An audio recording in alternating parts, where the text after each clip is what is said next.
Good afternoon, Todd. Good afternoon. Oh, I did we it. love our new sound effects. You are so good at singing. I don't know if anybody knows this, but Todd is a singer. Hell yeah. So how are you? How are you on this? It's actually, for the first time in a long time, it's not raining in LA. Oh, that's nice. It's so Yeah. weird to think of that it's like, I can't There think was a of the last tornado time. in downtown LA earlier. Yeah, let's talk about that. So when you mentioned that earlier, And snowing. like in snowing on the beach, where in downtown LA was this tornado? Did it destroy things? The way I found out about it was through TikTok, and I was like, excuse me. And then I went and looked at the news. It was an actual tornado in downtown Los Angeles, and there was literally a couch flying through the air. Stop. Yeah.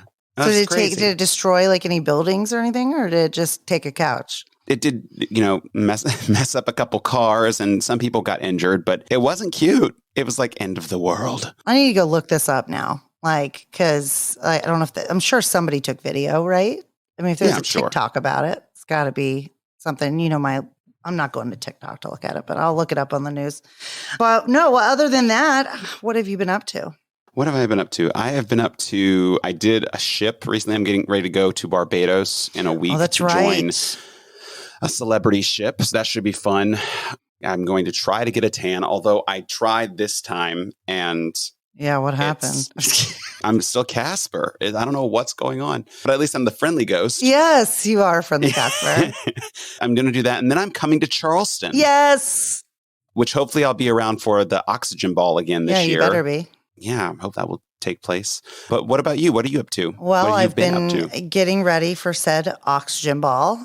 Really on a roll with that. Feeling a lot better than when I was actually competing. So that's a little bit of a interesting twist. And then, we've just been really working hard on recording, getting all these guests and trying to make the best, show possible for all the people. So I'm, pumped about that. It has been tiring at times, almost to a level of non-functioning, but that I think lends itself well to our topic that we are discussing today, which is burnout. Burnout. Yeah, it's a real thing, dude. It's real. And I think anybody with any responsibilities or anything is going to relate to it. And, we have had another opportunity to bring back somebody that we've already had before. But this is why I love this so much, is that we get to build these relationships and have these experts come on and talk like specifically about these things that we experience, we know other people are experiencing.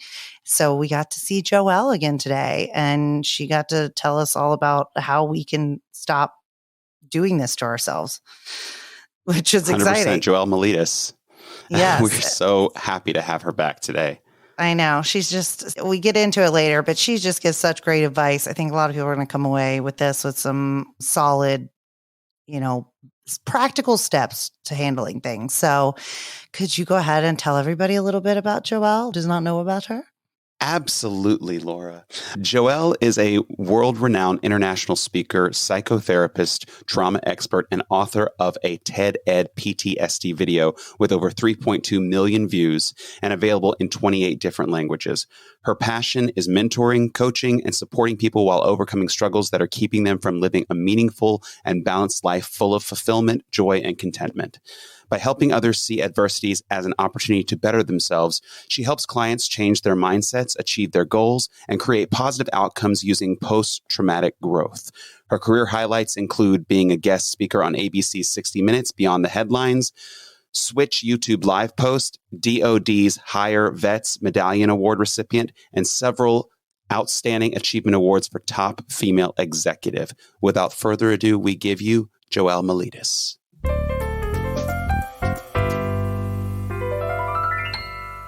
Well, hello, Joelle. How are you today? I'm good, Laura and Todd. Thanks for having me back on the show. We're so happy to have you back. Yeah. Me too. If you haven't heard our first podcast with her, just go back. It's a couple of episodes ago, but we had so much to talk to. We knew we needed to do another podcast because we could have gone on for hours. I know. Joelle knows so much about so many things, but we kind of felt like it'd be fun to drill into certain, one particular issue so that we can laser focus on it. And I think ultimately it's going to be something that everybody relates to.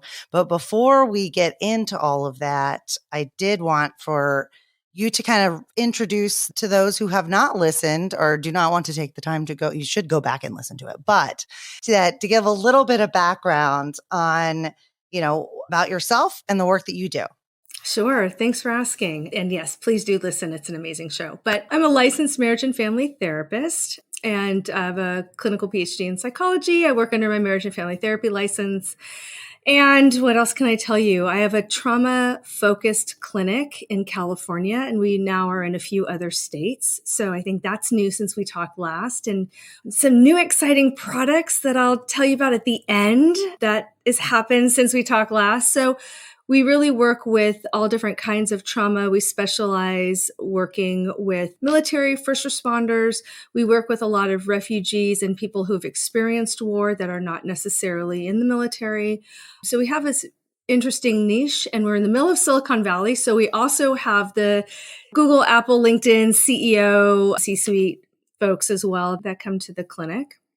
So that's the work that I'm doing now. And I don't know, I'm a retired ballerina after 22 years, decided to go into the field of psychology. So we could draw the dots on trauma. Well, we're always open to talking with you about anything and everything because you're amazing. But today we wanted to specifically to discuss burnout, which is, since it's something Laura and I have been experiencing lately.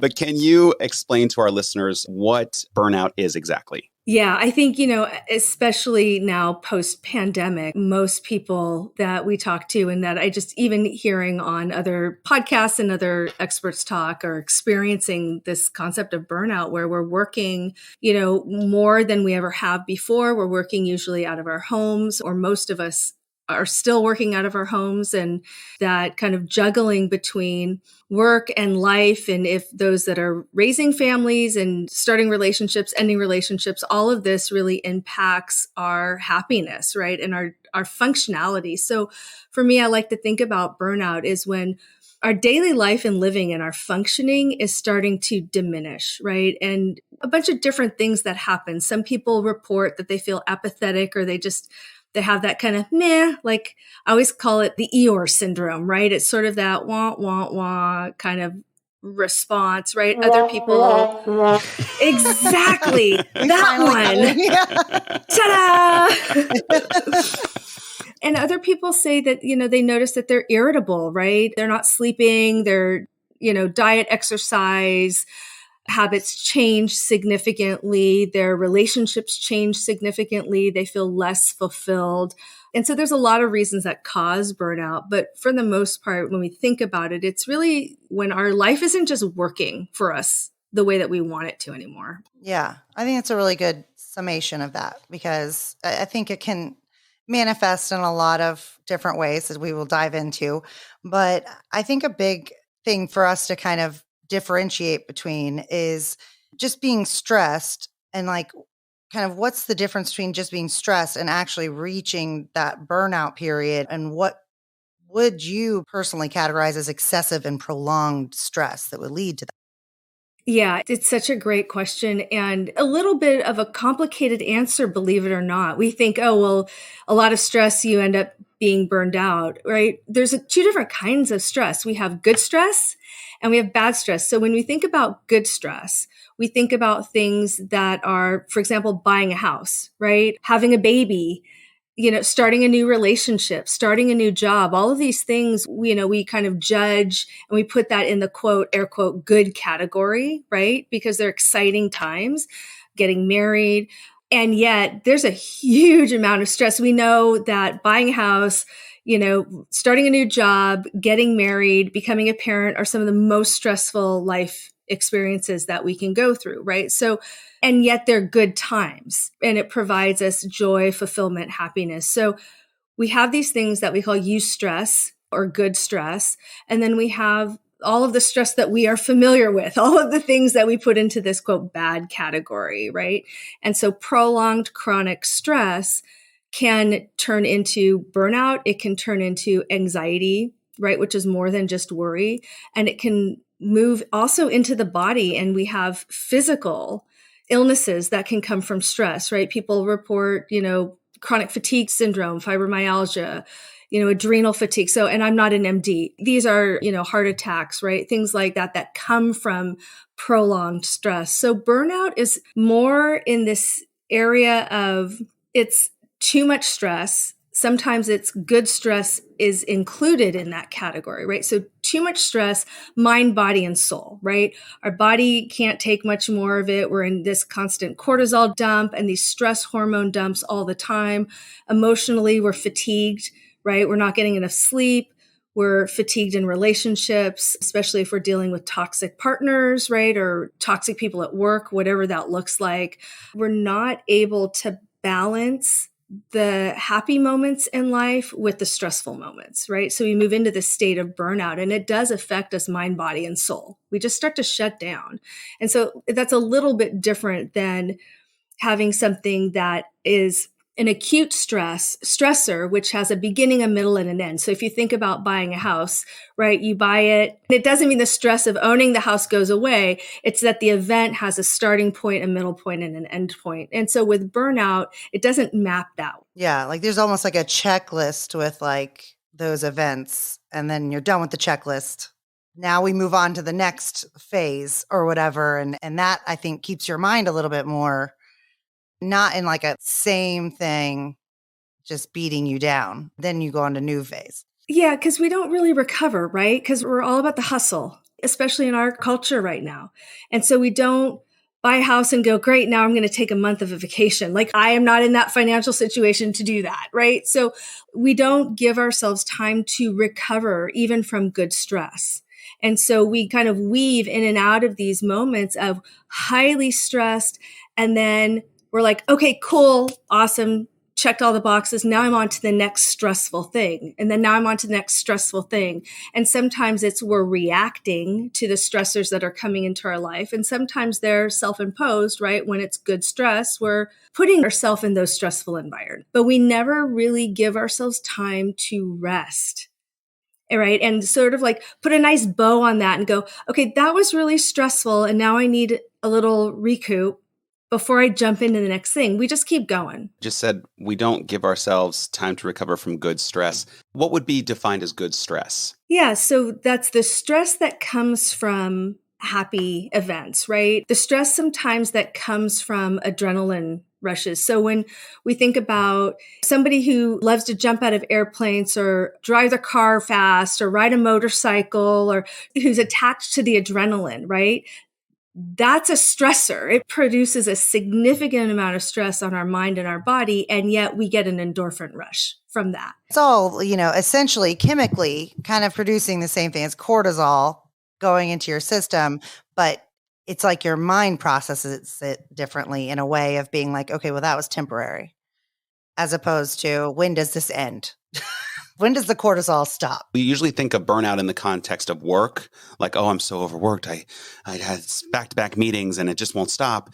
And then people are like, all right, I need a break. What other ways can we experience burnout? And what are the risk factors for some of these other kinds of burnout? Yeah, I think we can experience burnout, whether it's fatiguing in relationships, right? So burnout really in the sense of we fatigue, right? We get fatigued and we can't manage the situation anymore. So like, oh, I'm burned out at work, right? It gets to a point where I just can't manage all these meetings or all the demands or the pulls on me to do all of these tasks, right? I'm just tired. I'm tired of doing the work and I'm tired of engaging, right, in this way. And I'm not managing the rest of my life because of it. So if we take that same model, right, we can say, okay, well, what about toxic relationships, right? We all have frenemies. We all have people in our sort of acquaintance group that, it's the one toxic person. And after a while, you're like, why do I keep putting myself in this situation? Because all I do is walk away from these situations feeling crappy. And so that can be fatigue, right? It's burnout. I'm getting burned out of the same friend group where every single weekend it is drama, right? So that can be a kind of a burnout, right? We can get burned out from chronic pain and chronic illness, right? We get tired of dealing with the same stressors over and over and over. right? Where we're burned out from. Well, let me ask you a question. I'm going a little off script here, but I want to just ask in reference to relationships. Do you feel like what is the difference in person saying, I'm tired of dealing with this person that I'm in a relationship with versus I can't anymore? You know what I'm saying? Like, how do we know that we're burned out if we're in a relationship that is toxic? Or maybe it's not toxic. Maybe it's just boring, or maybe it's just not fulfilling. But how do we know that we're experiencing burnout and we're not just, that old saying, he's just not that into you? Can you differentiate that for me? Sorry. Yeah, no. I think it's a great question, right? Because we look at toxic relationships, right? That doesn't always mean that that person is a bad person, right? Or it could be that the relationship is not good for me, right? Or that's not my person. A lot of times when I talk to people that are going through breakups, we have this tendency to villainize who, we're ending a relationship with, right? And sometimes there isn't a villain in the story. Sometimes there is. Sometimes there's a very clear villain, right? And other times there's not. And so being able to contextualize, they may be a great person. They may not be your person, right? It's okay to still love somebody or be in love with somebody and say, I can't be in a relationship with you because the relationship is toxic to me, right? It's stopping me from being the best person I can be every day. Right? Not the perfect person, right? But it's stopping my ability to grow. It's stopping my joy, right? It's impeding on other relationships, whether that's friends and family. It's interfering with my work. It's interfering with my financial, but whatever that is. Well, right? You can still love someone every day and still know that they do not need to be in your life.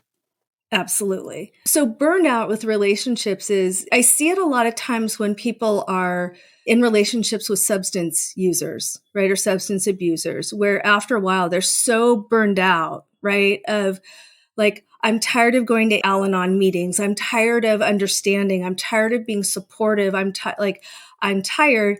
And we take that on as I failed at this relationship.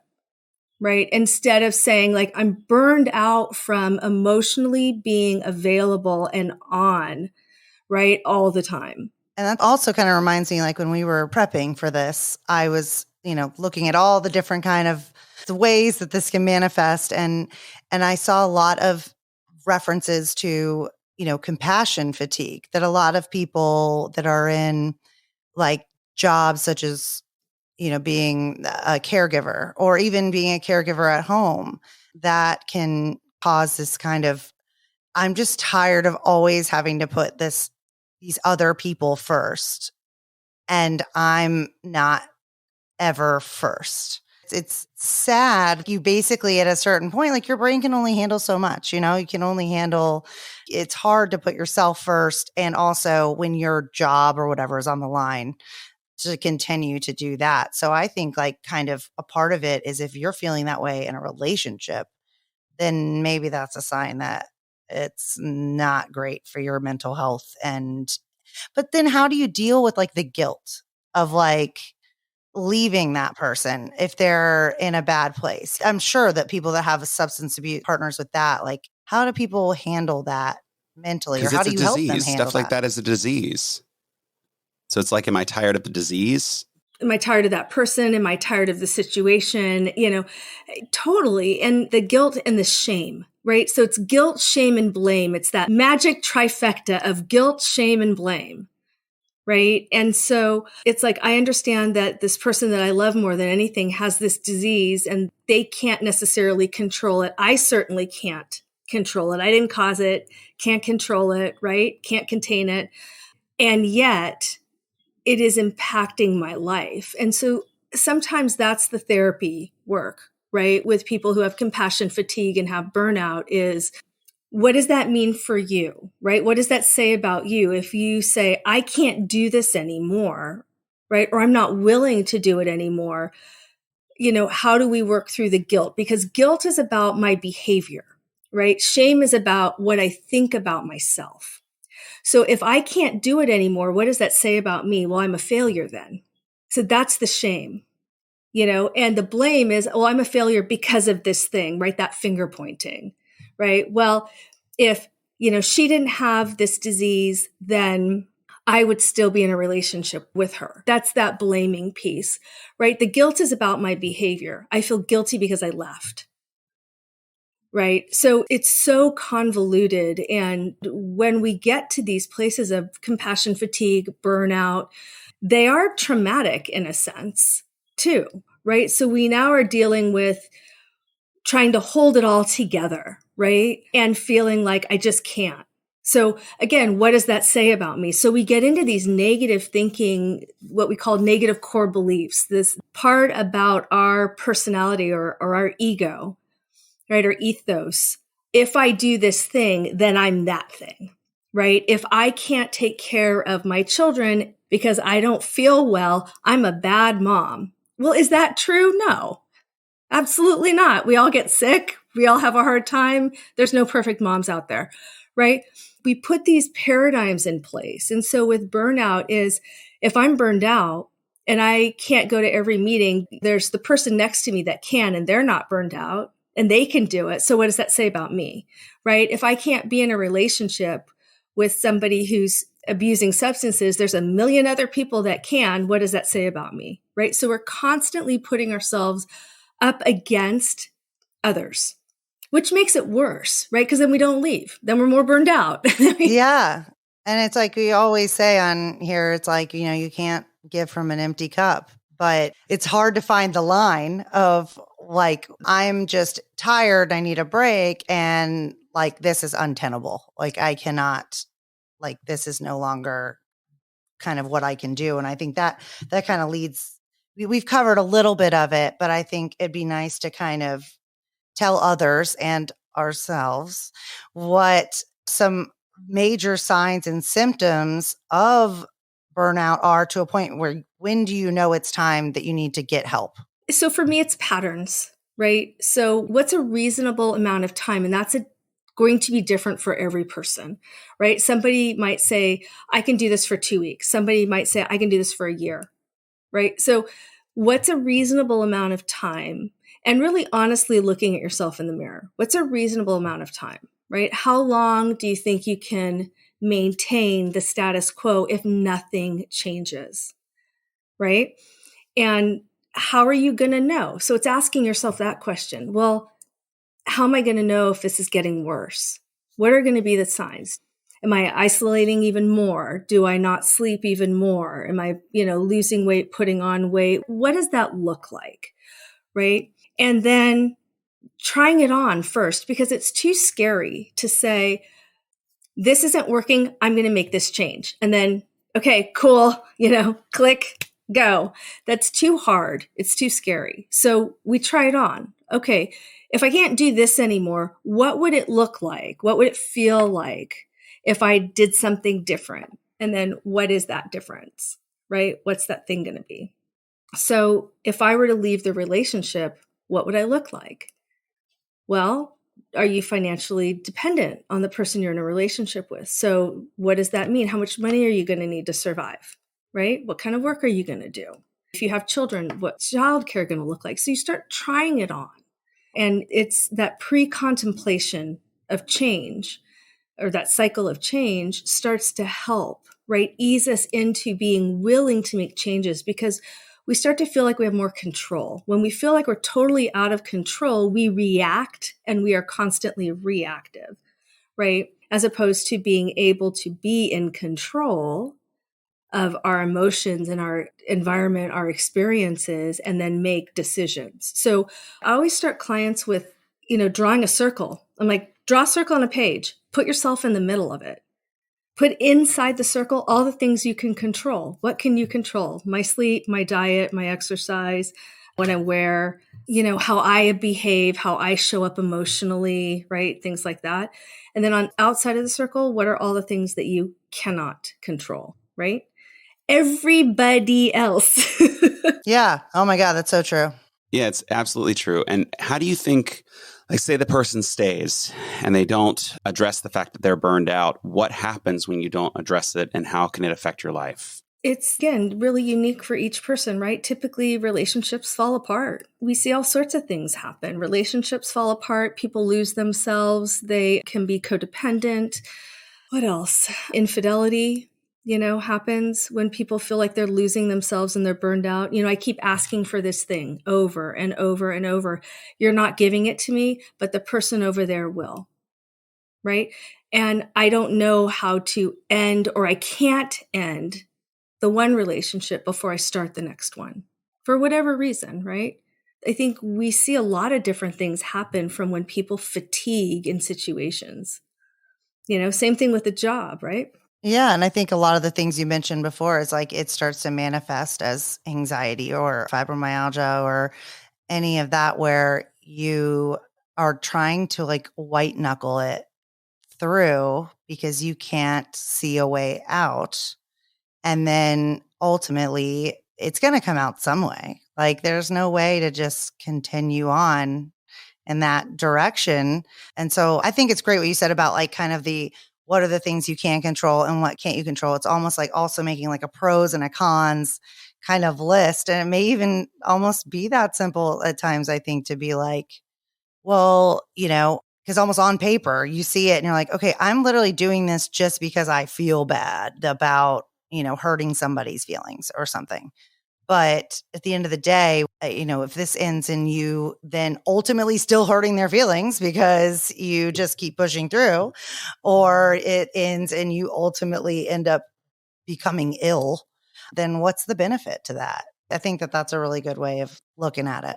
And what's our responsibility too, right? Like what's our responsibility for somebody else's emotional response or for someone else's life? At what point do we say, I can't fix this. It's not my responsibility to do so, right? This person has to help themselves. That's so difficult to say to your partner. Like your trauma is your responsibility, your response to whatever is going on in your life, or anyone, partner, a friend, a family member. It's hard to have them to say, you need to look in the mirror and you have to fix this. I've done everything that I can and I have nothing more to give you. But I think people get to that point. Yeah, especially when somebody, like I kind of have recognized this now, is that a part of my identity has almost been formed around being like a fixer. So, when you have to be like, I can't fix this, that's a very hard conclusion to finally come to, because that messes with your own identity of like, but then you are. probably feel shame for not being able to fix it. Exactly. And then we go back to the failure thing. So I guess it's insidious, isn't it? It is. It's like this whole catch-22 constant cycle. So I guess now that we've really nailed down what burnout is, and I think that we've probably got a lot of people nodding along with that feeling, how can one prevent getting to that point, but also treat burnout once it's happened? Yeah. So, prevention is, kind of this pre-COVID, pre-pandemic, work-life balance was sort of this catch-all phrase to try and prevent burnout. There's a lot of truth to that. And then we all started working and parenting and being teachers and doing all of the things that we have to do under one roof, which was awesome, right? Said no one ever. There's some truth to this idea of work-life balance or relationship-life balance, right? We're not putting everything in one basket. All of my needs cannot be met by one person, one activity, one job, right? I need to be multidimensional. So, I have my friends and I have my partner, and that's healthy, right? We can't have our friend time with our partner 100% of the time. Sometimes we need to step away from our romantic relationship and go, I love you, but you are driving me batshit crazy right now and I need a break, right? And that's also hard to say too. But our friends give us something different, right? Our friends are going to have our back no matter what. Our therapist will not. Our therapist is going to be like, really? How's that working for you? You want to keep doing that behavior, right? So being able to not lose ourselves in one thing, right? So that we're multifaceted, that we get, the quiet time that we need, whether that's reading, whether that's watching your favorite show, whether that's being out in nature, if you're a pet lover, whatever that alone time is. We have the social time that we need. We're not just spending 100% of our time with one person, right? Or in one environment, that we turn work off. Work ends, even if that's only an hour or two a day for some people, depending on what their careers are. But work ends, there's a hard stop and there's that break, right? Where I can shut down for a little while and do me, right? Without having to be on for work. The parenting piece is the hardest. And it's the one that we don't talk about much because there's this stigma about saying I'm burned out being a parent. I literally this was like my next main question. I was like, I wanted to get to the heart of this matter just as a single parent too, is like, with parental burnout, how do you step away from being a parent? I mean, like, not to mention the outside pressure of being the perfect parent and doing all of the crafts and doing all the bento boxes of the perfect meals. So yeah, I mean, you've written a blog about this. So I this is what I'm here for. So how do you fix this? Yeah. So it's hard because that parent guilt is no joke. In fact, I was just talking to my director who has 2 little ones. And she was like, oh, today was Disney dress day or whatever it was. And, we got halfway to school. We forgot the dress. I had to go home, pick up the dress. I get there. And she's like, all I could do was, she's a full-time mom. She's in school full-time. She runs my company full-time. So we'll just start there, right? So this poor woman, she's like, and I walk in and all these other moms have brought the goodie bags and the stickers and the cupcakes and I'm like, yeah, I go, and you feel like you failed, right? She goes, totally. I'm like, yeah, the parent guilt is no joke. And she's like, I know I didn't. And yet we feel that. I wasn't at my kid's 21st birthday last weekend. Should I be? No. But then I feel like I've failed as a parent because I missed this milestone birthday, right? So this kind of stuff, it's real, and understanding that it's real and we're allowed to feel that, right? And then moving forward from it is really important. That helps with some of that burnout piece. I think giving ourselves permission where based on your socioeconomic ability, right? It's okay to say, I'm going to put baby with a sitter, with a family member, with a friend where baby is safe, and I'm going out with my friend for a couple of hours. Even if I'm going to go out with my friend for a walk around the block for 30 minutes and grab a coffee, right? It's okay to take a break. It's okay to have strong boundaries with the kids and say, I love you more than anything. You are the best kids in the entire world. And it is time to go to bed because mommy needs a break. It's easy to say, right? Hard to do. Well, I think a big thing is I'm pretty loud about this with my friend group because I think that a lot of my friends, y'all know who you are, put too much pressure on basically being that there all the time, beck and call, don't want their kids to feel, and I'm not saying just my friends, a lot of moms, because, comparison, the thief of joy, it's always going to be kind of this competition of who's doing it better. You always feel like this one, these other kids are getting more attention than your kids are getting. But I always feel like it's a very important thing to remember that one, it's very recent in human history that we have had this nuclear family unit where you are expected to be, as the mother or the father, the only source of caretaking and attention and stuff to your children.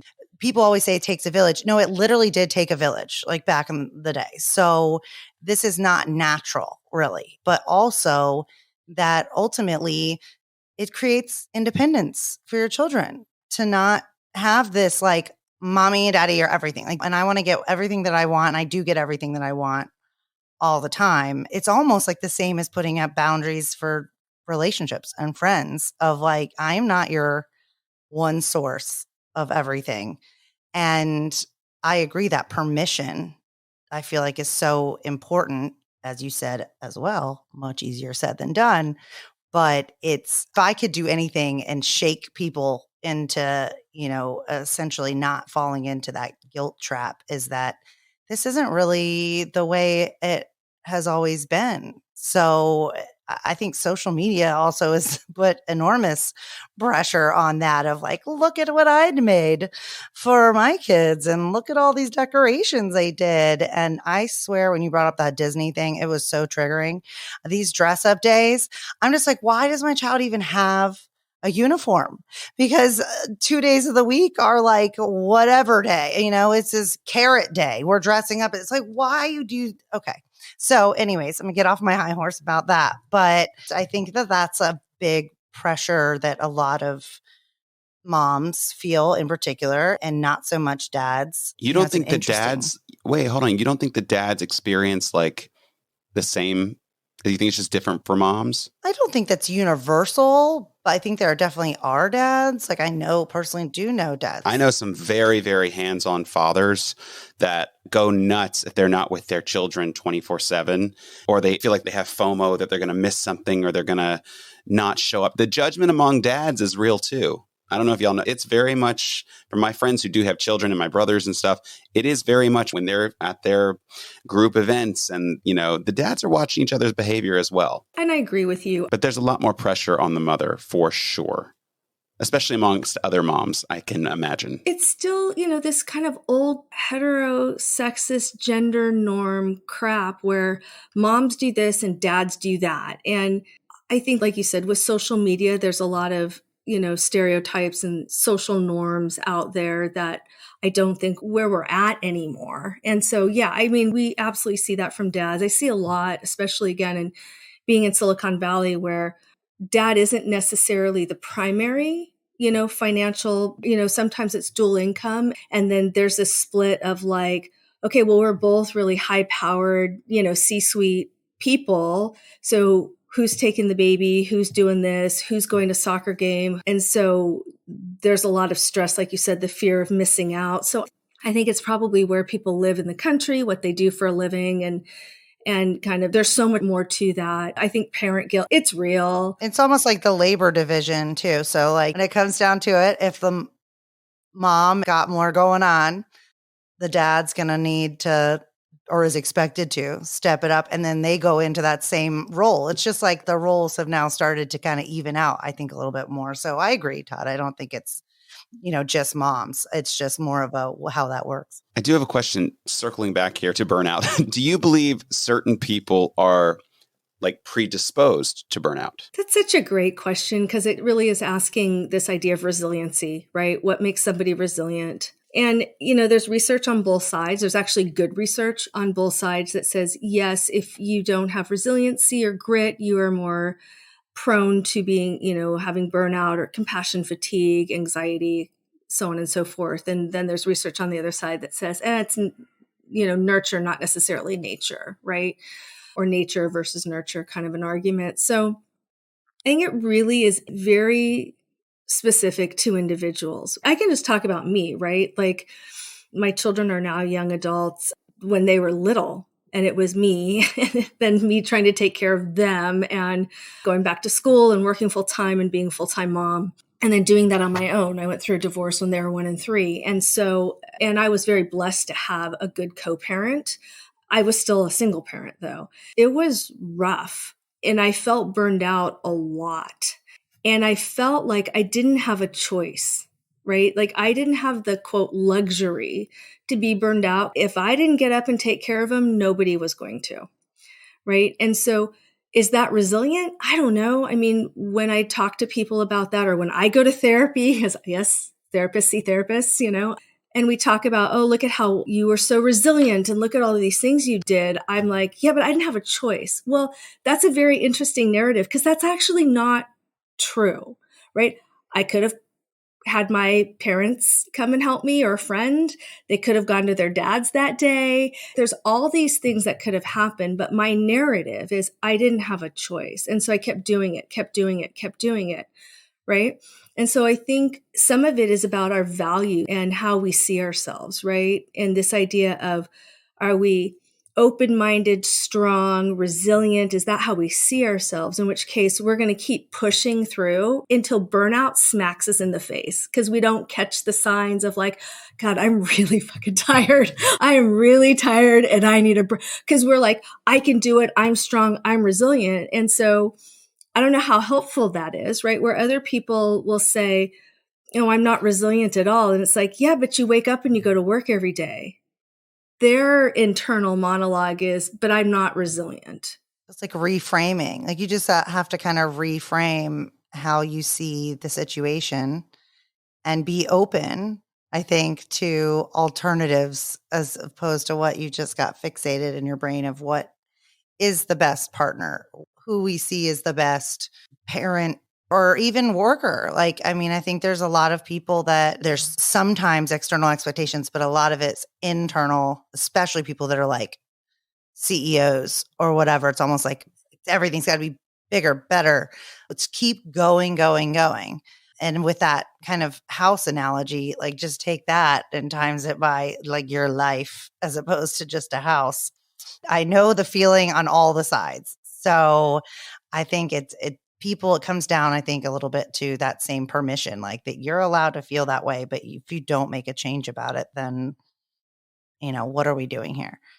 Yeah. And small changes are okay, right? We can make what we call micro changes. So if I am not getting enough sleep, can I go to bed 10 minutes earlier? Not 3 hours, right? Like these little micro changes, right? Can I get outside and take a walk after dinner, even if I take the dogs and the kids and we all walk around the block just so, I can get outside and get some fresh air, right? These little micro changes are what helps for sure.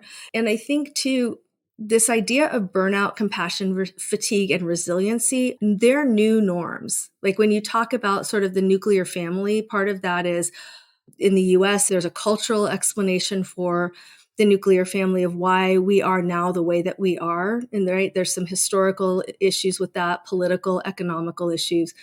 The same thing comes with burnout, where if you ask people who are probably in their late 70s, and up, that's not a thing.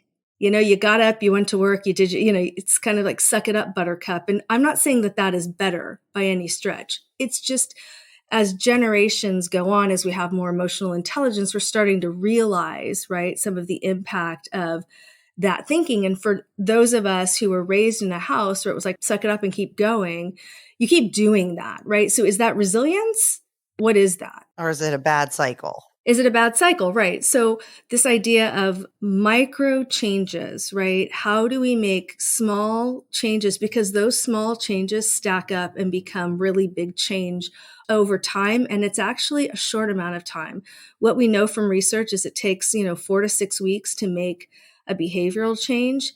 And it's really hard to make a major behavioral change because we have to do the same thing over and over and over, right? With the same stimuli to do that. But if we make these little changes, we can create big behavioral change over time that doesn't take a lot of time. And it's not a huge ask. Yeah, I was going to say, if somebody's burned out, probably the last thing you want to ask them to do is some kind of overhaul of their life, because that's already sending you down a spiral. As a therapist, I think I know what your answer is going to be. But how can one use therapy? Is therapy a good thing to incorporate into your life? You feel like you've reached that? And do you think that medication and things like that are things that can also supplement? Yeah, so I think this has kind of been the theme for today, is it really depends on the individual. Therapy, coaching, Reiki, chiropractic, acupuncture, medication, whatever someone's orientation is holistically. And I hear a lot of times, oh, that's just a placebo. And I'm like, I don't care. Is it making you feel better and not hurting anybody else? Are you not hurting yourself and you're not hurting anybody else? If that works for you and you want to call your astrologist and that makes you feel better and you feel like you are functional and you are not hurting anybody, like, cool. Like, isn't that what we all want? Is something to make us feel better, right? So sure, therapy helps because it helps us get out of the patterns of why we get stuck and how we get stuck. And it makes us do a really deep dive, right? Coaching is more solution oriented. What's happening now and how do I get from A to B, right? So coaching helps me move from where I'm stuck now to where I want to go. Addressing it from a body perspective, whether that's acupuncture, more holistic work, a naturopath, medicine, things like that. We know it works. All of these things work. So really it's pick something, right? Usually burnout starts with, like I keep coming back to sleep, right? It usually starts with my sleep patterns start to change. I'm not sleeping, therefore I'm not functioning very well, right? And I'm no longer coping because I'm on a short fuse, whatever that looks like, right? I'm depressed, I'm on a short fuse, I'm whatever, because I'm not getting enough sleep. So try maybe adding adding a little bit of rest once in the week, right? If that's on a weekend, cool.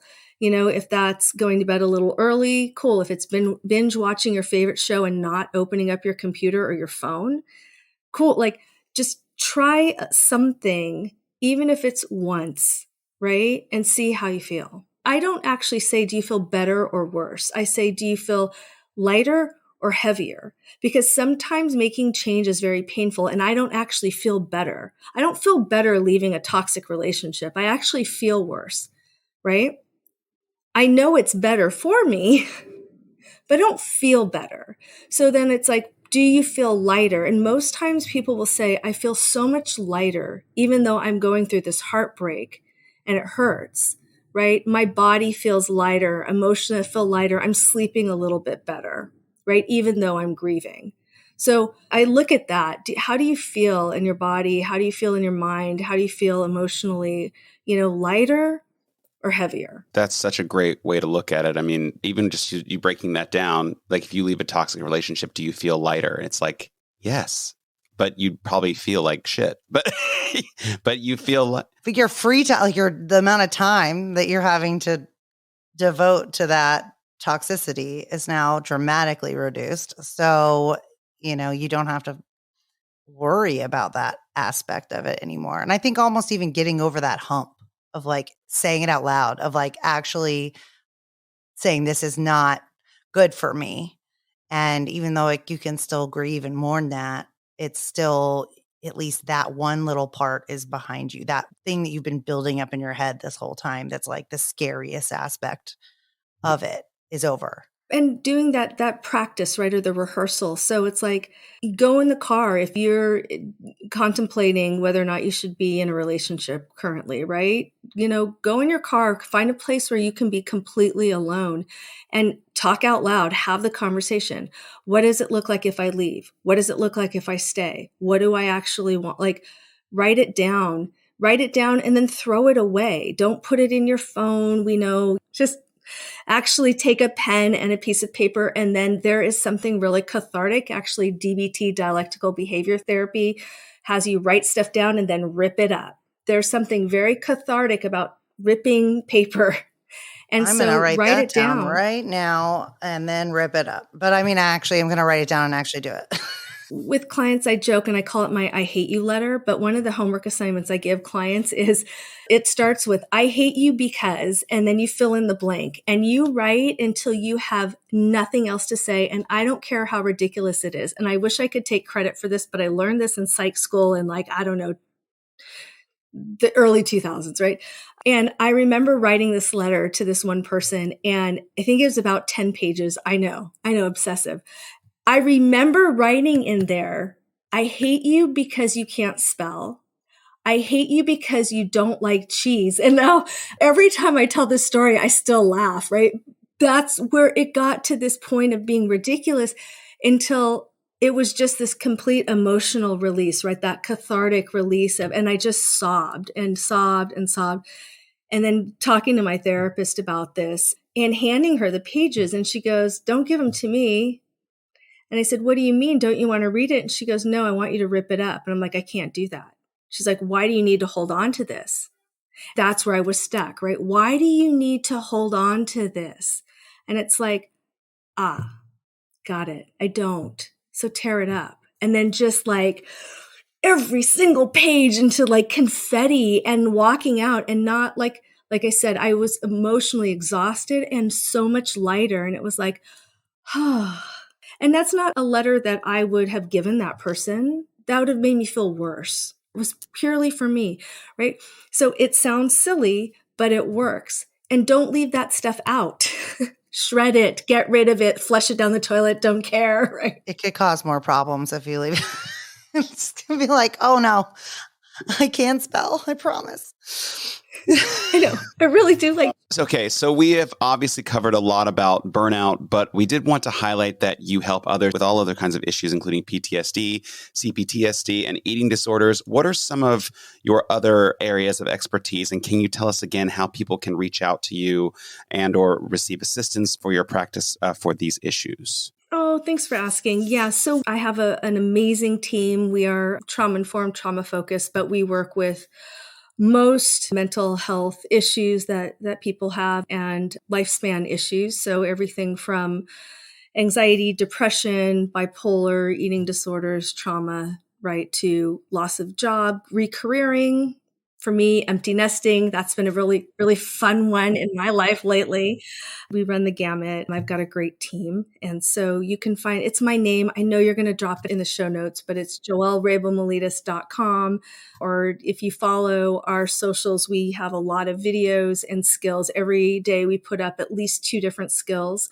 And thank you so much for reposting. Oh my gosh. I love them so much because they're just these perfect little, like, it's almost like a check. I'm obsessed with checklists. So this is like if there was a love language for therapy, this is how it would be. But it's like the perfect little, like, are you feeling burnout right now? Are you feeling depressed right now? Here are things that you can do. And it's very palatable. It's very easy. Like you said, the micro changes. I think that's a huge thing that I'm going to take away from this is that it doesn't have to be an overhaul of your life, that just to deal with these specific things. And yeah, I just love them. So I check out your page every day. Everybody should go check it out. And also you have this amazing, all these things that are coming out that y'all are now doing calendars and all of that. Like we talked about last time. Look at that. Let's hear more. Yeah. This is the test model. You can see it says not for resale. We just got it. This is our basically self-love workbook. And it is all of the stuff that you like on Instagram. I'll just show you page progressive relaxation. So it's this workbook.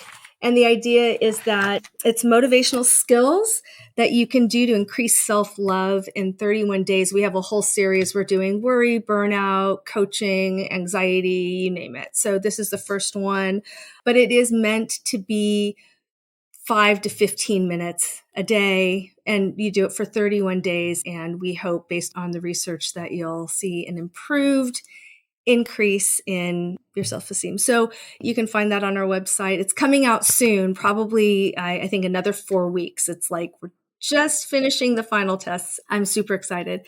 And it's at official Joelle. Trauma Therapy is our handle. And you can do all of this remotely over Zoom too. You and your team can, if someone really wants to chat with you guys, you can do a Zoom session as well. Yeah. In fact, believe it or not, we're still mostly remote. So we had some clients come back in person. Our offices are in Mountain View, California, our physical office, but we have remote offices all throughout the country. And I still am seeing clients and doing coaching. So people are interested in talking with me specifically. I train a lot of other therapists. Oh, cool. Yeah. Well, I think I'm super pumped for that workbook. I'm going to be all over that. I'll mark that in my Joelle calendar, the self-love calendar, and then come back. Yeah. So I would love that. Please send me one. Oh my gosh. And I will. And maybe I will update everybody as I go through this journey of self-love, because I know it's just like 15 minutes a day. People spend far more than that just scrolling through nonsense on Instagram. So it's kind of that whole, like, the payoff thing, the balance. What's really going to, at the end of the day, going to give you more? And I think that definitely seems worth it to me. But, we could go on forever and ever, as we know, and has been shown multiple times now. But as you know, we like to do a question of the day at the end, our little tradition. So we have one today, and I just kind of wanted it to be a little bit like totally unrelated. But if you could have any superpower, what would it be, Joelle? Oh my gosh. You know what? I think that's also in the workbook too. I should know the answer to this question. That's how you figure it out, is after 31 days, you know what your superpower is going to be. I know what my superpower is. If I could have any superpower, what would it be? That is such a good question. I think for me, it would be, speaking of resilience, I think my superpower would be resilience, where I could do the work that I love doing and not necessarily take it home with me all the time. or not feel like I'm burned out, or not take everything so personally. Full circle. All the things. No, I think that that's a really good answer, though, because I think we've learned just from this podcast, and we don't do this nearly as much as you do, but it is easy to kind of absorb other people's trauma, and we don't even know it sometimes in the moment. It's like later we're like, oh my God, that was so heavy. Like I can't, like, wow, we need now to go to therapy to deal with talking to people about the therapy. So I can't imagine doing it day in and day out. And you clearly are you're killing it, but definitely don't want you to reach any kind of point of burnout because we need you. So I think that's a great answer. But anyways, yeah, we are just so happy to have had you on. We want you to come back. We want to get updates about the book, about everything. We'll have all the links to all the things. And again, we just can't thank you enough for coming on. Such a pleasure. And we hope you have. Thanks for having me.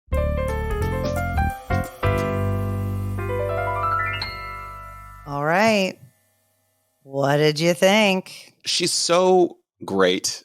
She's so smart and so articulate. And so I feel like she gives practical therapy, like things that I can see myself actually doing, which is probably why she wrote the self-help book that's coming out, or self-love book, I should say. We were just talking off air, like you brought up the micro changes was really impactful. I told her when we got off air, like guilt, shame, and blame, that trifecta was really huge for me. And then I realized that you can probably prevent burnout if you recognize that it's starting. And I just never thought that that was even an option to go, oh, wait a minute, I can go for a walk, and that I hate you. Oh my God, it's my favorite thing. I was like, off air, we were talking about it, and she was saying that even in like when she was in school, that they actually had to write 10 of them. And it wasn't like necessarily somebody that you really in that moment hated, but it was like more of a reflection of yourself, of like looking at what you had come up with to recognize where maybe you were putting your own expectations or whatever on other people. But I agree. The practical aspects are what I love so much about her, because it's one thing to sit here and just talk in circles, which we love to do anyways, but just say like, you can't give from an empty cup, but like for real, here's how you fill your cup back up. And this is why you are thinking this way. And here is an idea of something that and that's why I love her Instagram and why I share so much of it, because it's practical advice. It's not just like a quote. And she talked a lot about nothing that I can relate to because I'm not a parent, but the parental guilt. That is a real thing that, men and women both alike do suffer from it. And I can imagine that if you can't be somewhere for your child, or you yourself just need a break, I need to go and I need to get out of the house. I need to go see a friend, or I need to go hang with my mother for an hour. I need to go hang with my father, whatever, a friend, that you don't need to feel guilty if you need a break from your kids. Because sometimes you need a break from your kids, but you also need a break from your spouse, your partner, your boyfriend, your girlfriend, a best friend, whatever it is. You just might need a break. It doesn't mean that you don't love them, but everybody can drive everybody crazy. Yeah, I really loved that she said, and I could go on about the parent thing forever. I do first want to thank you for bringing up the fact that it isn't just moms. I definitely wholeheartedly believe the same thing can happen with dads. It's just traditionally that's kind of been the way it is. But no, I don't think it's a singularly a mom thing. But I love that she brought up the fact that the best way to kind of prevent it is to have a multifaceted life, to not put all of your eggs in one basket and say, okay, I need my job to make me happy, or I need my spouse to make me happy. It's like every part of your life has its own little part to play. And in a way, take a break from that other thing. Because then that takes the pressure off of not only those people you have a relationship with, like for them too, but also for yourself to take a breather. And then you appreciate it more, because it's not all the time. Exactly. Burnout, I think that everyone listening to this podcast has probably experienced it at one point or the other, especially if you're a millennial. I think at this age. It's like our expectations of what we're supposed to be doing is absurd. It's insane. I think our generation were, like she said, we were just of the generation that's just like, get over it. Like, shut your mouth and get on with it. And but now also be this new amazing generation, at it, everything that you do at the same time. Nail it, kill it, and don't, especially in the South, don't disappoint the family. Don't make the family look bad. Oh, yeah. And be perfect and, and don't cry about it. There's no crying in baseball. It's just, it's all around. It's too many things. We all love a league of their own I had reference. to make a league of their own reference anytime I can.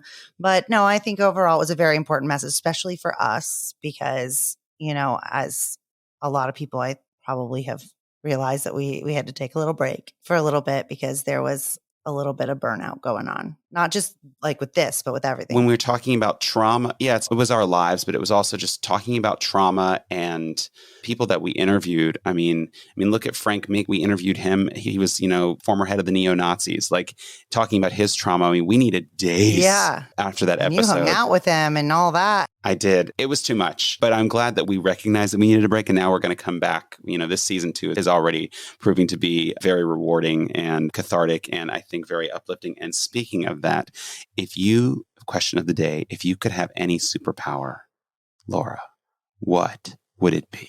Can my answer be all of them? The superpower would be to have all the superpowers. No, I'm just kidding. I think it would, first of all, I really liked her answer because it wasn't like a typical, I'd be invisible kind of answer. So I'm going to try to kind of go off of that too, of if I had any superpower, it would be to almost know other people's, not thoughts, because I don't want to hear everything what you're thinking, but to know how other people receive messages and love, just like without having to dig for it. And to I would say just how to make everybody happy, but that's kind of just like the best way to do things, like to get a message across, to get something accomplished. And obviously I would love to be able to fly, but anybody would love to be able to fly, I think. There are some drugs in West Hollywood that you could really enjoy that. Yes. Is this literal or is this, we don't have to literal nail it down to that. So, if I had one that was like more emotional, it would be to know everybody's love language. And the other one would be to fly, whether that's on drugs or just in space. What's yours? Honestly, my superpower would be like to never get symptoms of being sick. So I'm just going to be real with all y'all listening. I hate with a passion. I hate throwing up and I hate diarrhea.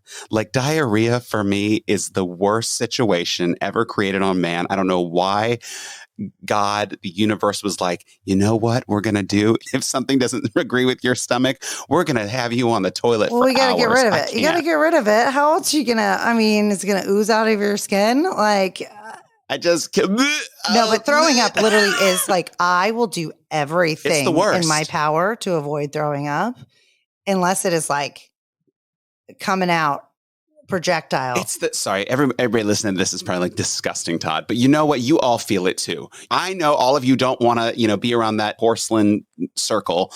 It is the worst. We don't want to. It's the worst. And you just feel like it's never going to end, God. Especially if you have the dry heaves. I can tell you there's that saying, there are no atheists in foxholes, but I think there are no atheists that are vomiting over and over. If there's any time you are praying to God is when you are on a toilet or puking into a toilet. That is when you are now one with God. You are praying to him about everything. I will change my whole life if you make this stop. Exactly. So that would definitely be my superpower because I just hate that feeling. I hate being sick. Yeah. I think that's a really good answer. Anyway. I agree with you. That is, sorry everybody for the visual. Yeah, you don't have to visualize it, but you know what we're talking about. Don't act like you are above this. That is the definition of #turn the page on trauma. Right? Well, there are medications out there. I think that a lot of people don't realize you don't have to suffer in silence. There are things you can take to help you with this stuff. I couldn't agree more. And I also, how am I going to fly everywhere if I'm throwing up the whole time? So I want all those things. But per usual, this was lovely. Left with a lot of good lessons. And Joelle, thank you so much for coming back on. We just adore you. You're the best. We love it. Thank you. And, until next time.